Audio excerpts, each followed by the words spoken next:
This is the Horse Radio Network. This is episode 220 of the Stable Scoop Radio Show on the Horse Radio Network, riding through 12 countries. Please support our sponsors as they make this show possible. Our sponsors this week are Equestrian Collections for all of your holiday gift-giving needs at equestriancollections.com, and Stable Comfort by ProMat for all of your horse's comfort needs at stablecomfort.com.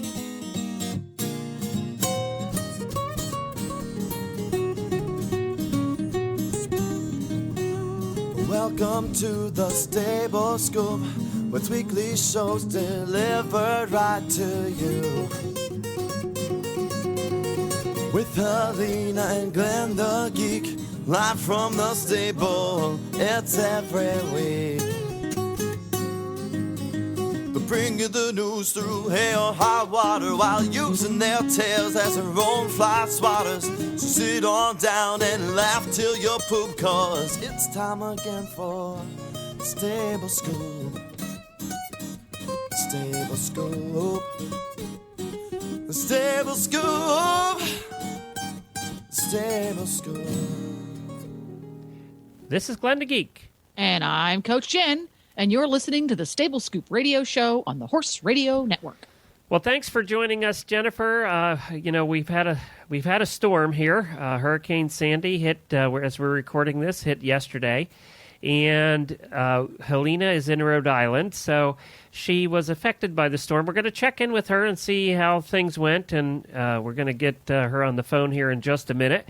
But Jennifer and I are doing the rest of the show today, and Helena will be back next week. We wanted to give our best and our prayers and our thoughts to everybody, all of our listeners who were affected by this storm in New Jersey and Pennsylvania and all over the East Coast. It obviously was a terrible storm, and also those that are buried in snow in West Virginia and Virginia. That was pretty wild, some of those pictures of the snow. They have had almost 3 feet in some of those places. And, you and I have driven through that part of West Virginia in the snow before, so we know what that's like. It's not fun. It's a very hilly part of the country, yeah. So when it snows like that, the going gets treacherous in a big hurry. Yes, it does. So we wish everybody that was affected by it the best, and, give your horses a hug for us, and we hope that you get your power back soon. So let's do this. Let's go right to Helena. We have coming up on today's show, we have our monthly social media report with Jamie Clark of Yellow Barn Media. And then Jennifer and I managed to wrangle an interview with a guest yesterday, and it wasn't easy, thanks to Jennifer's tenacity. We were able to get Felipe Leite, who is a Brazilian journalist that's on a little trip. Let's say a little 10,000-mile horseback trip. And we got him on the phone. We're going to talk to him later in the show as well. But let's first go to Helena and find out how she made out in the storm. Well, hi, Helena, and I'm so glad I'm actually able to talk to you and you aren't out in the middle of the Atlantic someplace. No, although there are times where I'd like to be out there. So how'd you make out? We had listeners asking on Facebook how you and the family did, and the horses and everybody did. Well, we did just fine. I mean, we were very, very lucky. The northeastern edge of the storm caught us, and so we got a lot of wind. And, I think it was Sunday night when the rain started. I'm like, oh, it's a big deal. It's just, some rain. We'll get a little bit of wind. I'll go food shopping on Monday morning, and everything will be fine. I'll fill the horses' water. I have a big garbage pail that I fill with water when we have hurricane warnings. So I'm like, I'll fill the horses' water, and everybody's got hay and shavings. We'll be good. Well, Monday comes around, Monday afternoon, and I was a little humbled by the wind speeds down here in Little Compton. I could walk out from my house, the back door to the barn. I had to push through the wind to get out to the barn. Otherwise it would have blown me over. It was so strong. But, we didn't have any damage. We didn't have any major trees down. There were trees down in Little Compton, some very big ones. But it wasn't widespread, crazy destruction like they had in New Jersey or New York.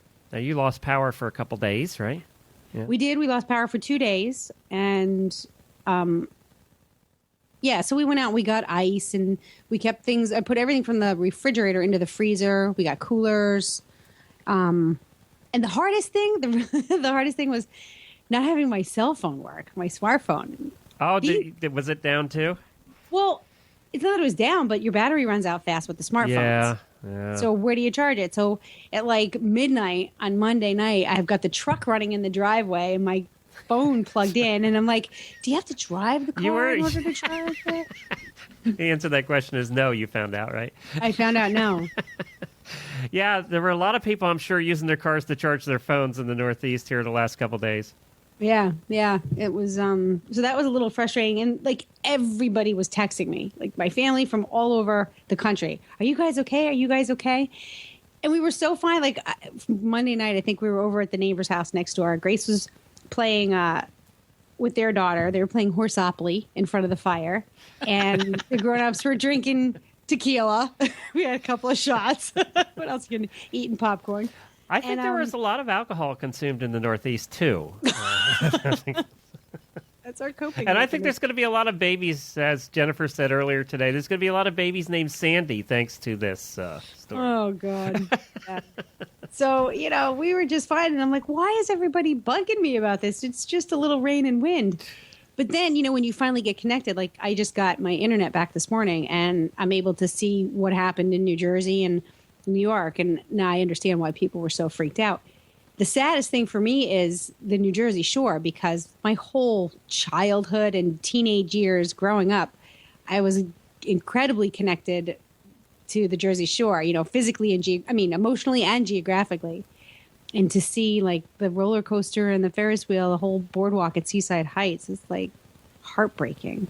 Yeah, Jennifer and I went down several times to the Jersey Shore when we lived in Pennsylvania. That's where you went, and so we spent time in Atlantic City and on that boardwalk, and at several of the towns. We drove Route 1 up and down there, and it's hard to think that every one of those towns along Route 1 there is probably not there the way it was before.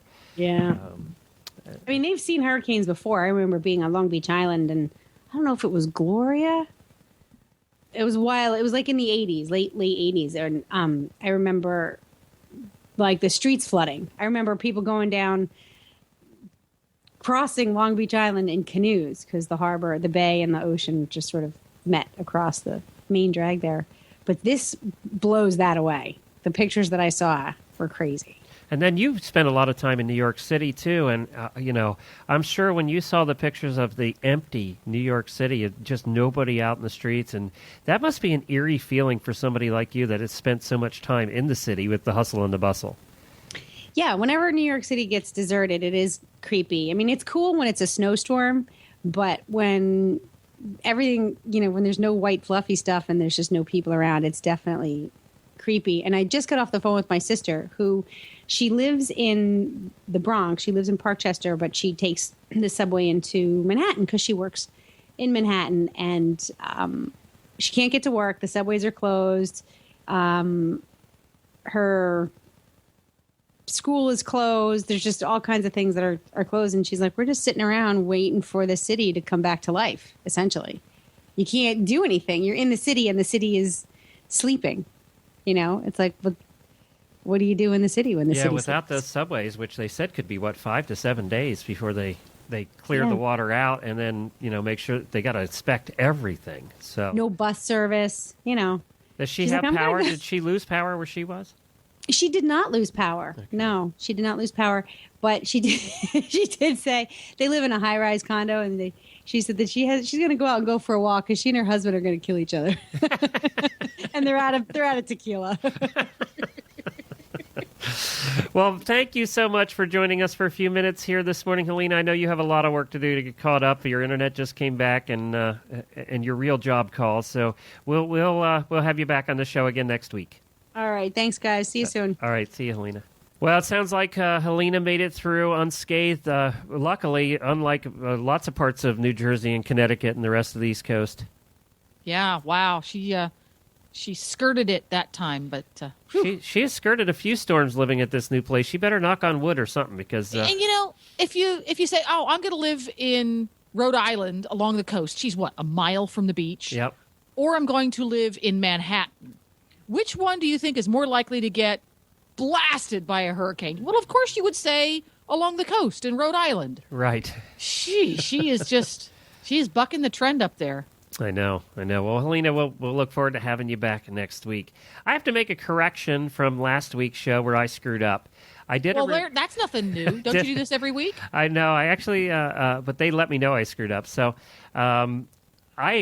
we did a review of Fly Armor, which is a product that we had done on the Attack and Habit segment, which you use with Beaker all the time. Yep. And I made a mistake and said that you have to replace the Fly Armor goop, the stuff that actually makes it work, every week, and it's not. It's every 4 weeks, right? Yes. It lasted comfortably 4 or 5 weeks. Yes. That was just my mistake. I misspoke. So this lasts much longer than I said, and they say 4 weeks, and that's what you found. It really does. Yes. If we got a lot of rain, it would be just barely 4 weeks. If less rain, comfortably 4 weeks, and he wears it 24/7. So so far, Fly Armor has done everything that the manufacturer claims. They have just been spot on. And you still have it on him, right? Yes, because we have these little tiny, I don't know what kind of flies they are. They're small flies that I would call a housefly, and they are still out when the sunshine comes out, and they get on his ears and his eyes, and they munch a lot. So he is still wearing his Fly Armor. And if it's cooler, it just lasts longer. It's not like it fades away. So he's probably going to wear that probably well into November because of the houseflies. And of course, we live in Florida, so nothing goes away as quickly down here because we don't get as cold. So yes. Hey, I wanted to give you this one. Yeah. As you know, riding here in Florida since we got here in April, I call it the daily wildlife adventure because there's always some kind of a critter story when I come back from a ride. So yesterday we went out for our ride, and when I got back, I took the saddle off. I always take the saddle off first and stow it away and then come back for the saddle pads.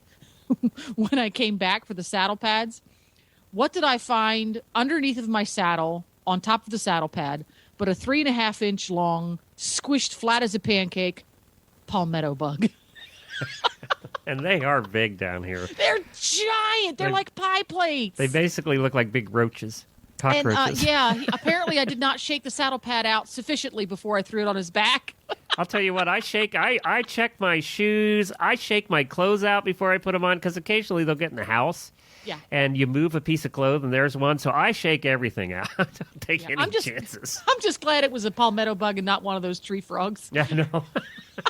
Which jump up and scare you to death. Yeah, so we have had our critter experiences down here, that's for sure. Hey, I also wanted to mention apparently something else I messed up. It is flyarmor.net, not flyarmor.com. Flyarmor.net, not flyarmor.com. Yes. So I messed that up too last week. I pretty much messed it all up last week. So you're a hot mess. Hey, I do a lot of these shows. I'm allowed to have mistakes every once in a while. You're a hot mess.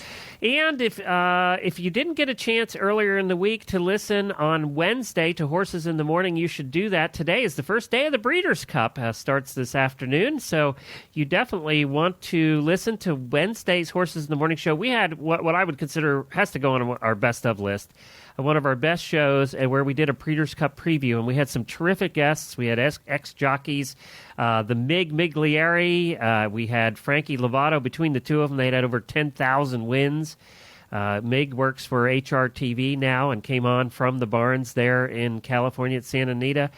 And Frankie joined us on a regular basis, and we all made our picks about who was going to win. And then we had the owners of Mucho Macho Man on. They're always a fun guest to have on, and it just was a terrific, fun show. So if you haven't had a chance to listen to that, go back and take a listen to Wednesday's Horses in the Morning show at horsesinthemorning.com. And if you are listening to this episode of Stable Scoop 3 years hence, that would be Wednesday, October 31st. 2012. 2012. So, yeah, it was just a fun show. We really had a good time. It was a blast. I was falling off my chair laughing. And what else? That was about it for notes from previous weeks. Let's just go right away. We have a commercial here from ProMat, from Stable Comfort by ProMat. And then we're going to speak with Jamie Clark, who's CEO of Yellow Barn Media, with the monthly social media report. We'll be right back.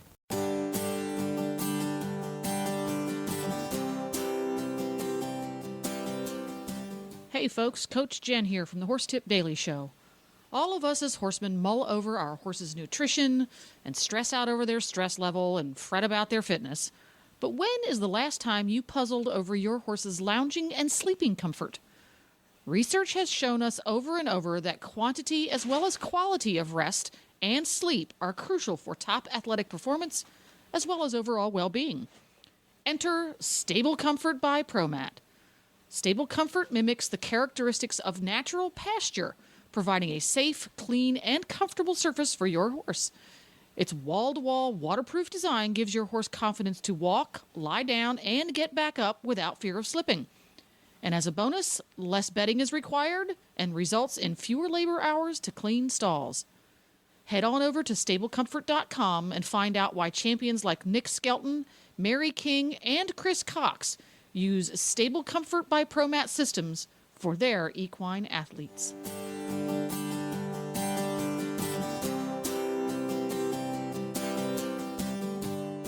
Well, hi, Jamie, and welcome back to the show. Hi, Glenn, and thank you for having me.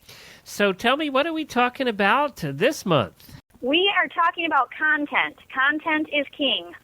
Yeah, when Facebook and Twitter and that first started, it was one of the conversations that we had early on. We actually had a conference about it. Is it's novel now, but as more and more people get it, and more people are involved, and more people are using it, that content was going to become the most important thing, whereas we could get away with fluff in the beginning. Sure, yeah, and I agree with that completely. And last time, Glenn, on the last time that I was on, we talked about how to bring new fans to your social media platforms, using things like constant contact, email campaigns, Facebook ads, and making sure that you have icons on your website. And most business owners, once they start getting new fans, their main question to me usually is, well, how do we create that content? And how do we make it exciting? And like you said, how do we make it more than fluff? And so, the number one key I truly believe to creating awesome content is when you can learn to think like your consumer. There are so many different businesses out there, and there are a lot of businesses that are very alike. And how can you stand out from your competitors and offer something different and more creative? And there's I just wanted to mention today, there's one book that really helped me. It's a very quick read, and it helped me to really understand how people think better. And I'll have it posted on my Facebook page as well, but it's called Read Their Mind by Sandy Krakowski. And she gives triggers to watch for and listen to when you're hearing people and watching people on social media. And she really talks about how to truly engage your fans and your followers. And, really what you can post and what prompts someone to like it or comment or share. And better yet, what can you post that would prompt someone to leave a testimonial for you possibly? And, once you can learn to think like your consumer and you're able to, respond in a way, it's going to better build your business. And I wanted to mention real quick to our listeners, if they want to grab a pen and pencil, I've got some really, really great quick tips of some places where you can find content that will kind of cut your time down in finding that good, creative content. That's great, because I'll tell you what, here at the Horse Radio Network, we have survived on fluff all this time. So maybe it's about time that we actually put some content out there. What do you think, Jennifer? I don't know. Oh, man, why change now? I hate change. Well, these are easy, and I think these suggestions really come naturally to certain people. And if they don't come naturally, these are some just quick ways where you can find content that I believe is truly engaging. So I'll jump right into this because I know we just have a few minutes. So go ahead. I'm just going to run through these real quick, and then I'll give a few quick examples as well. Some really great places to find content are books. Whether you're a reader, whether you listen to audiobooks, whether you listen to professional development, or things that have to do with certain areas of the horse industry, there's always amazing information in books, quotes and things of that nature. I think that asking questions is always something that makes for good content. Ask engaging questions and open-ended questions. Like, for example, what is your favorite breed of horse? What is your favorite style of horse blanket or polo wrap or anything that has to do with the horse industry especially. The one thing that always works great is photos. And with photos, you do have to be careful that you're always making sure that you're giving credit where credit is due, that you're not stealing photos and posting them on your social media. So you can find photos. There's a lot of different ways where you can find free stock photos. And instead of listing those, I'll also post those on my Facebook page and on my website so that, you can go there and find where you can get photos quickly and fun photos. And also, I know this sounds a little bit strange maybe for the horse industry, but a lot of times you can find very heartwarming stories, quotes, and inspiring information in magazines, things like the Reader's Digest and things like that. And obviously there's tons of horse magazines out there and lots of great content in the horse world, but sometimes just really looking at people's emotions and, depending on if it's the holidays, magazines are another great place. Again, specifically whatever horse magazine that you read, there's always probably tips and tricks, how to clean your helmet, how to prepare for winter, lots of things like that. So all of those are really great content that typically are very, very engaging.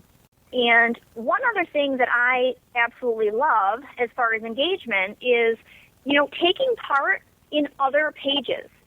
Whether a great page that I would highly recommend, and I'll also post a link to this as well, is Randy Thompson has a page on Facebook that has won multiple awards, and the name of the page is How to Market Your Horse Business. And just a quick story for me that's been very successful. They have something called Friend Friday, and they really want people to establish connections and network with other people in the horse industry. And I've actually, by commenting and liking and just being an active part of that page as a business owner and a horse lover, I have actually received in the last 6 months 2 clients that just looked at me and said, we like the way you write. We want you to help us with our social media. So as far as content, taking part in other people's pages as well works fantastic. Any success stories that you have for your business, people love hearing those. Share with us, like for the Horse Radio Network, how are you connecting businesses and inspiring business owners and horse owners? Give us some success stories. We love that stuff. And, of course, if you have press releases or other important information about your business, I think that's good. People want to keep up to date with what you're doing in your business as well. There's no change from when we used to, in sales before the internet and before Facebook and all of that. There is no change in the adage that you got to get out there. You just got to get out in front of people. And I think that goes with you saying that you've got to be involved in other people's pages. That's exactly right, and that's what helps make this all work. Is we've done through our guests and things, we've been able to network in places that we wouldn't have gotten to normally. But that's how people hear about our shows is through that networking. And like Randy Thompson, you were just talking about her page. She's been on our show numerous times, and her page is terrific for that. And she's fantastic. And there's others out there. Mandy Widrick does it, and some of the others that are really, really good in the social media space are always out there and in front of people. And I think the other thing too is on what we have found is engaging people. If you post something, you need to ask a question around it. You need to hit a heartstring to really cause that person to want to take a couple of seconds out of their day and respond to it. Otherwise, they're just going to read the article you posted, and if you don't ask anything, if you don't ask for a response, you're not going to get one. Yes, and you hit the nail on the head, Glenn. And one thing, I think people overthink what to post. This is a great example. I saw a sign that someone had made on someone's page, and I looked at it, and I loved it. And this is what it said. It says, I wasn't born in a barn, but I got there as fast as I could. And I shared that from the other page and gave them kudos and said how great I thought this was. Within the first 3 days of me posting that on my Facebook page, I had 198 shares. Now, that didn't have anything directly to do with my business. It had to do with exactly what you said, pulling on the heartstrings and causing someone to take action. And horse people read this stuff and they love it. So my encouraging word is just to don't overthink it. try a few different things, especially if you're just starting out. Try quotes, try questions, try fill in the blank. Try a few things. See what works over the course of your, first 90 days or, your 90 days of trying different things. See what works, see what your customers like, and continue to do that. Very good. Well, thank you so much for joining us again this month. We appreciate it, and we'll have you back again next month. And, of course, it's yellowbarnmedia.com, and people can reach you through the website there? Yes, they can. Thank you so much, Glenn and Jennifer, for having me on the show today. Yellow Barn Media, yellowbarnmedia.com.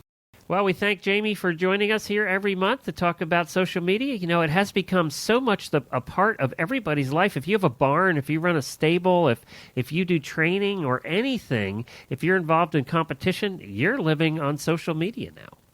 Absolutely. I book guests via social media sometimes nowadays. As a matter of fact, that has made our job a lot easier since when we started 3 years ago. Booking guests, you had to find contact information, and if it wasn't on their website, it was tough. And now that has made it so much easier with people on Facebook. Well, it's many, many people involved in the horse industry, particularly riders and trainers, because a website requires some expert somewhere to keep it up to date. It's a lot easier to find up-to-date contact information and up-to-date what you're up to, and for that matter, find them at all on their Facebook pages than it is their websites. You can surf for hours trying to find somebody's website, and if it's not properly set up and maintained, you're just not going to find it. But you just type their name in, and usually you can find them on Facebook. Yeah, and it just has made our job so much easier. So thank you, Facebook, and Twitter. Yeah. Twitter, too. Twitter, too, yeah. Well, our next guest is really taking advantage of new media and social media, and he's doing that in an effort to make an unbelievable ride. Now, how'd you come across him? Somebody posted something random on Facebook. There you go. And I surfed around and I found Philippe via Outland TV, Yep. Outwild TV. Outwild TV, who is yep. his sponsor for this ride. It's called Outwild TV, and they have both a website and a Facebook page, and I encourage you to check them out too. And you'll find all of his posts at outwildtv.com. So fascinating fella. Just had a great time chatting with this guy. His name is Felipe Leite, and he's a Brazilian journalist that was really coming out of Toronto. And what he is doing is riding from Canada all the way to Brazil. Yes, riding horses from Canada all the way to Brazil. It's a 10,000-mile journey. He'll go through 12 different countries, and he just a brave soul to do this. And we'll find out why he's doing it here in just a minute. We'll be back right after this word from Equestrian Collections with Felipe. Well, hi, Felipe. Thank you so much for taking time out of your ride to join us today. Matt, thank you for having me. This is amazing. I love the show, so I'm glad to be on. Well, you've been riding quite a while now, as we said in the introduction there, and you're in New Mexico currently, right? Yeah, beautiful New Mexico. I'd never been here before, and it's so fabulous. Like, the moon is huge. You get these beautiful mesas, like these flat-top mountains everywhere. I'm really enjoying the ride through here. Well, now let's go back here. I watched many of your videos that are online at journeymerica.net, and cool. I saw your start up there in Canada, and then you started out with 2 horses, right? Yep, started out with my boys Frenchman, True Angel, and Bruiser. That's 2 horses that were donated from ranches in Montana. And they're quarter horses? Yeah, they're quarter horses, registered quarter horses. One of them, French, he actually came from Stan Weaver, and he used to be the president of the Quarter Horse Association out there. And the other one, Bruiser, came from Copper Spring Ranch, which is a beautiful facility out in Montana. And they deal with barrel horses and roping horses, and they kind of fell in love with the idea. I pitched them the story, and they came along on board and donated the horses, which was a great help, because when I started this thing, I had no money. I was just coming out of university, and as we know, students are pretty broke. So it was kind of like I Yeah, she's laughing. You know what it's like. I had no Well, money. yeah. So he's a broke college student. What should I do? Ride across North America. Be And broke. Exactly. We'll be really broke some more. Exactly. No, actually, this is the best state I've ever been financially, because I sold this crazy idea, as some would call it. I call it a dream. I sold it to a production company in Nashville, and they pay me monthly to do this. So people ask me, they're like, "How do you do this? Like, what's your job?" I'm like, "This is my job. I'm getting paid to ride my horses through 12 countries," and that was my dream all along. You know, when I was about to graduate from university, I knew I wanted to do this. The story of Aim Chifley had always resonated with me very strongly. He rode 2 horses from Argentina to New York in 1925.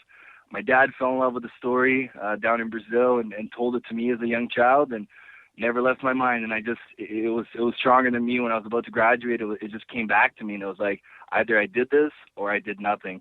And I just had to find a way to make it work. I didn't have any money, like I said.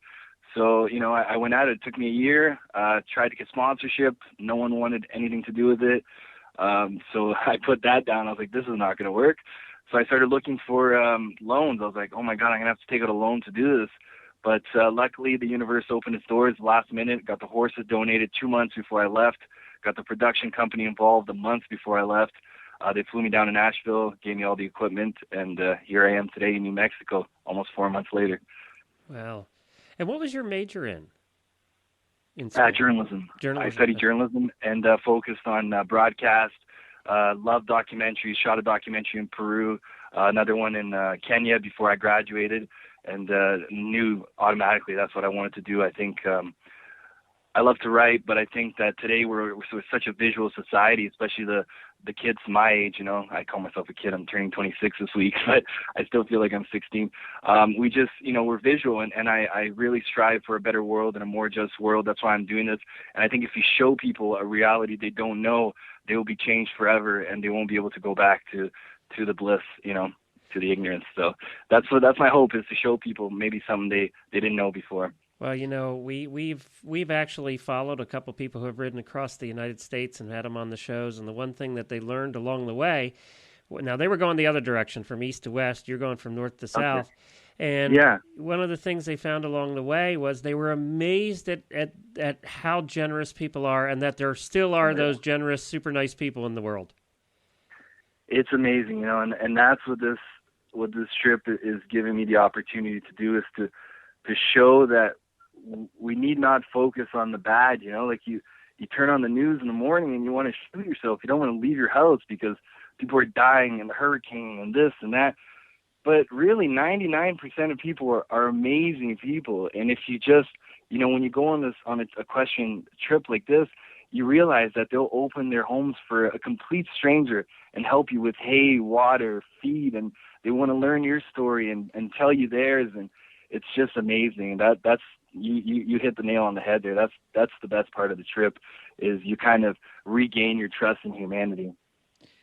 So when you entered college, did you have this kernel in the back of your little creative brain that this would eventually happen, or was this a light bulb moment later on?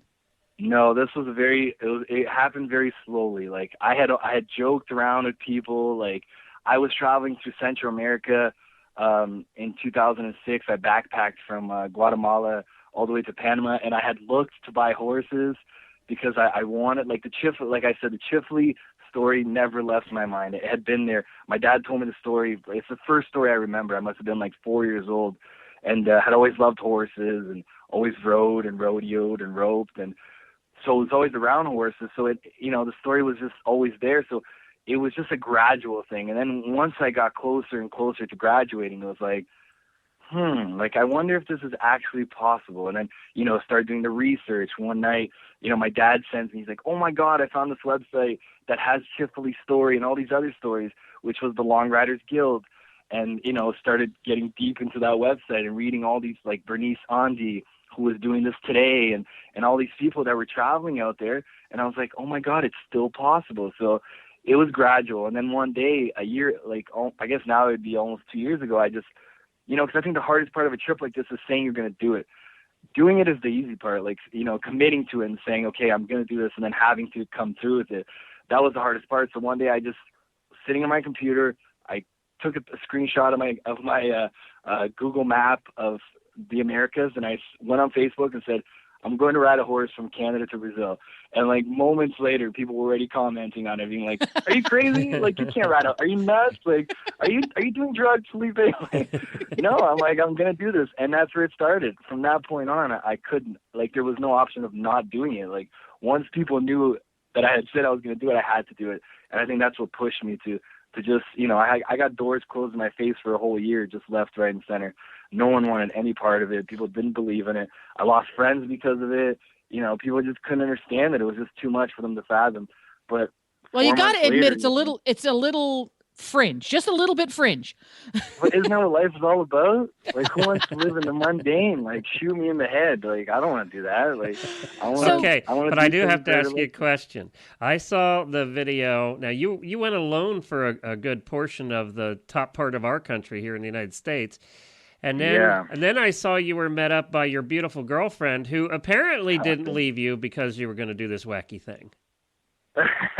Yeah, she was. I had to convince her, though. It was tough. I think I'm just a good lover. I'm just kidding. Well, he's honest anyway. Now let's ask her that question. She's the one we need to ask that question. Yeah, exactly. Let's call her up right now. No, she's amazing. She's just been so helpful, and it's like throughout the whole process from the beginning. She helped me with the initial planning stage. When she loves making lists, and I hate making lists. So, we sat there and went through all the things that I needed to do and the contacts I needed to make. And today she's here with me, and it's just, it's hard to be away from someone you love. And the water situation got really hard in the U.S., as the worst drought in a generation. And when I was in southern Wyoming, like I had a couple nights where I had to give my horses oil because there was no water. I was by myself in the middle of nowhere. And it's just tough, like it's really hard because when you're traveling horseback, you expect so much from your horses, and they, if you own a horse, that you become very, very close to them very quickly. And when you're spending 24 hours a day with them, 7 days a week, that happens even faster. So when you can't provide the simple things that they need, like water and feed, you start to just, it's not a good mental state. So it just made sense for her to come out. We have a car with us now, and she's going to come with me till I get to Texas. Now we can carry feed for the horses, so the horses aren't dropping weight. We carry water, which is really important here in New Mexico because there's no water anywhere and there's no people. Like, you'll go through stretches of like 60 miles before you see a house. And so if she wasn't here, I don't know how I would be traveling. I'd have to get someone to drop water ahead and stuff. So it's been really great. But once I get to Mexico, I'll be continuing by myself again. Well, now I watched some of your videos as you were coming through, the flatlands and parts of the country that do get pretty boring there for a while. And you had an experience, the one video I watched, apparently with some wildlife crossed the road in front of you and scared you a bit. Oh, my God. I almost had a heart attack, man. I'd never seen a grizzly bear like that before in my life. And I thought he was just going to kill me. Like, I saw myself just getting mauled by this grizzly bear in slow motion in my head. My horses are freaking out. I'm on the side of this road. And I just had to get off and just, do one of those, oh, God, what just happened? And then I got scared because the thing is that I'm scared of grizzly bears because I have no concept of bears. Like, I didn't grow up around bears. Like, that's not something I had to worry about as a child. You know what I mean? So you don't know anything about it. So it's so different for me. Like, I don't know if they're going to come run after me. Like, people tell me, oh, be careful. Sometimes they'll stalk you. Like, that's so creepy. So it was a really scary experience. But and then I ran into a rattlesnake later on that day. It was dead, but yeah, it was a good day. Well, it made for a fun video, though, Felipe. I got to tell you. Yeah, exactly. That's what it's all about, right? Me swearing my face. And then that night, it wasn't that night. It was a couple of days later, but in the video, it's that night, right? It continues on to that night. And I was sleeping in a place, and there was bear droppings everywhere. And this guy came up, and he's like, just be careful with the bears. I'm like, there's bears? There's just one bear. And he laughs and leaves. I'm like, oh, no. I was so scared. I was, in this forest, and I was like, oh, I don't want to sleep here. So then I went over and slept by the horses. I'm like, they'll keep me safe. At least they'll wake you up. Yeah, exactly. They'll give me a head start. When they start freaking out, I would be able to run somewhere. I don't know where. It's like pitch black. And my pack horse was Bruiser had bit Frenchie's back, and it turned into a sore. So I didn't have my pack with me. I was traveling with a backpack, so I had to sleep under the stars on my horse blankets with a slicker over me. And so I didn't have like a tent to kind of, not that a tent would protect you, but at least you can't see yourself getting mauled, you know? One of the one girl that we did follow, she had a problem, and we actually met her when she came through Ohio. She was having a problem with saddle sores and the horse's back, in addition to her own butt, What have you found the challenges health-wise for the horses and you? Yeah, that's something that's very tough with the amount of hours you're putting in the saddle. Saddle sores happen. Like Frenchie got a saddle sore, which was started by a bite. And then, you have to keep, I was just starting out. Like I guess I could have, but because of the winter too, like you can't stop because you're going to get caught and it would stop the trip almost for the entire winter if I was up in Montana and it started getting really cold. So I had to keep moving. And then, so you just kind of got to work around it. That's what I found. You have to be a very flexible person. So if something happens to your horses, you either need to wait it out. You can't have a problem with that to be like, okay, my horse has a sore. I got to wait here for a month or you just got to make something work. So what I did is I sent the pack saddle ahead to Bozeman to one of my sponsors, Copper Spring Ranch, got a backpack on my back and put the essentials. Like I was traveling with like 2 socks, a pair of underwear, 1 pair of jeans, which was so stupid of me because it meant I could never wash my jeans because otherwise I'd be standing in my underwear drinking coffee at someone's house. Like, oh, this coffee is amazing. My jeans are almost done though. Yeah, it was the stupidest idea ever. My computer, it sucked. Like, and I couldn't camp out. Like I was depending on staying from ranch to ranch. Luckily, when you need it, it's like that was the part of the trip where I hardly ever had to sleep outside. People always were networking for me and being like, oh, yeah, there's a place for you to stay here, a place for you to stay there. So it worked out, but you got to be flexible. Your horses come first. Their health come first. They never had a choice in this. Like I kind of said, hey, horses, get ready. We're going to Brazil. But I think there's a way to do it so they're enjoying it. Horses are natural wanderers. They like to walk. I always let them graze, and I think they're having a good time. And when I get to Brazil, these horses will be retired. I'm giving them to my little 6-year-old sister so she can pamper them for the rest of their lives. Now, are you on the same 2 horses? Did I see in one video you had some new horses and they weren't getting along? Yeah. So this when I was getting to Bozeman there, when I took a week off just to rest, and Bruiser kicked the fence and his leg just swelled right up and he wouldn't put any weight on it, and I was like, oh, this isn't good. So then Copper Spring lent me another horse. I went through Yellowstone, and coming out of Yellowstone, Frenchie was going into a river and he just let his back end hang over there and he jumped in, which was funny at the time. But as soon as we got to the road, he wasn't putting any weight on his back right leg. He hurt his stifle really bad. We were worried that he wouldn't even be able to continue because sometimes those injuries can take a really long time. So I left them, both of them, at Copper Spring Ranch, and then a few weeks later they were good to go, so they shipped them down to me. But they lent me 2 horses to do this.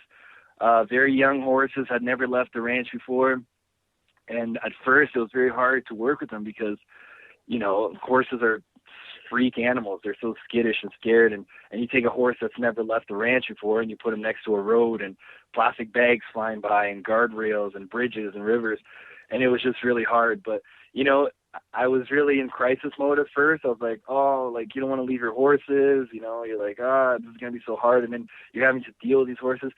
But after the experience, I have to say, it was amazing because now those 2 animals are so much more mature than when I got them. We crossed we crossed Wyoming and some crazy terrain and cars, and they're used to it now and they love it, and I'm a better horseman for it because I had to adapt to these horses and train them how to pack and how to cross bridges. So in the end, it all worked out, and Bruiser and Frenchie got to fatten up a bit and deal with their injuries, and now they're back and they're looking great. Are you back with the original herd, or do you still have your substitutes? No, got my horses back after a few weeks. I think it was 3 or 4 weeks. Bruiser and Frenchie are back, and I have a third horse that I never mentioned, Texas. He was donated by a rancher in Wyoming. I was doing some cowboying up there. I got a really cool chance to work at a ranch, 9,000 plus head of cattle. It was just a dream come true. I think any cowboy loves big ranches, and I never had an opportunity, growing up in Canada. They just have feedlots up there.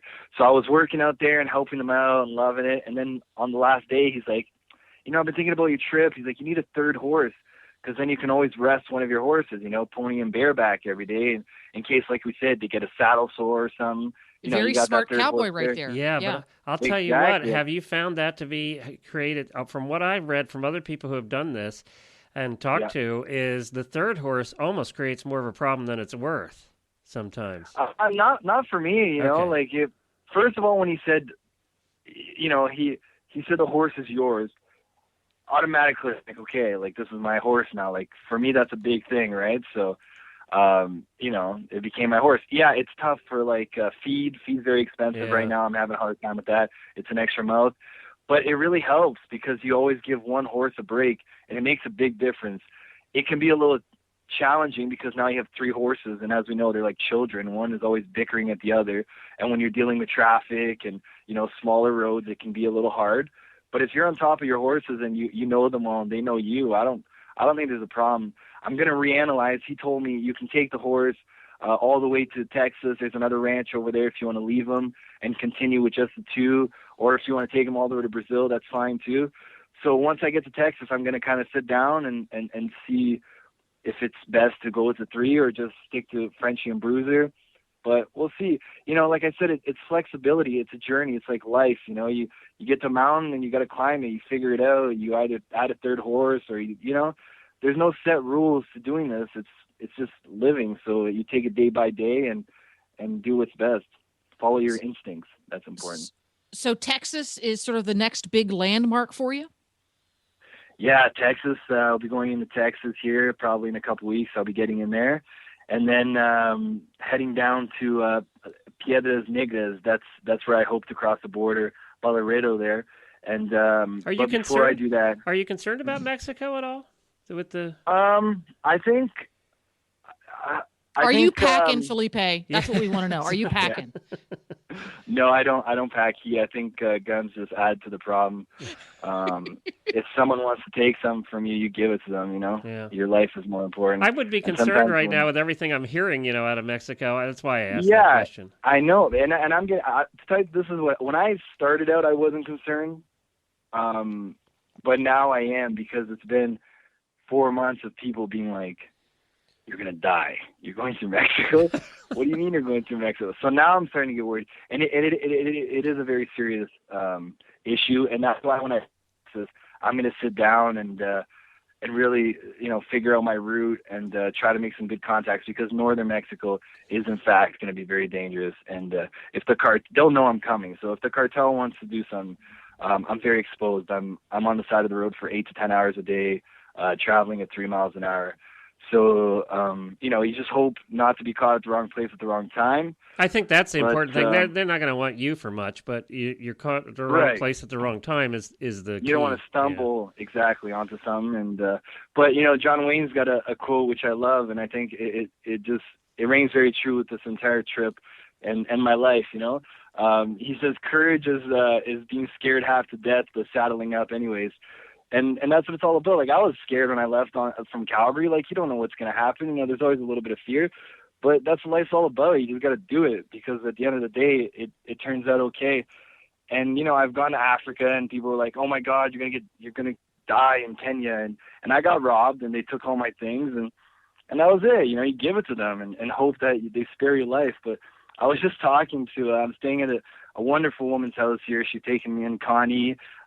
Just outside of Albuquerque. She has a feed store here, and we were talking, and it's like, what do you want your gravestone to say? Felipe Leite hit by a bus downtown Toronto, or Felipe Leite shot down in Mexico while traveling through 12 countries horseback?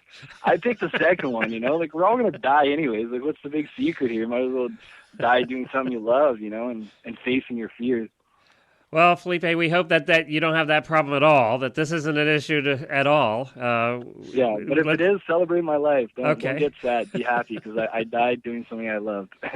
Well, let's wish you the best through the rest of our country, and then through a bunch of countries down, and hopefully we'll see you finish this when? For sure, and you got to come to Brazil. If I manage to pull this off, which I think I will, you got to do a live show from. I'm going to pull into Barretos, which is a pretty big rodeo down there, 1 million people every night. Do you mind if we fly down? Come down. Do you mind if we fly down to meet you there? Is that okay? Oh no, you gotta ride a set of mules. You can't fly down. No, you can fly. You can fly. Glenn's relationship with mules is a whole other show. Yeah. Felipe, you can find all of his videos. They are terrific. Obviously, you had some classes in college on making videos because they're great.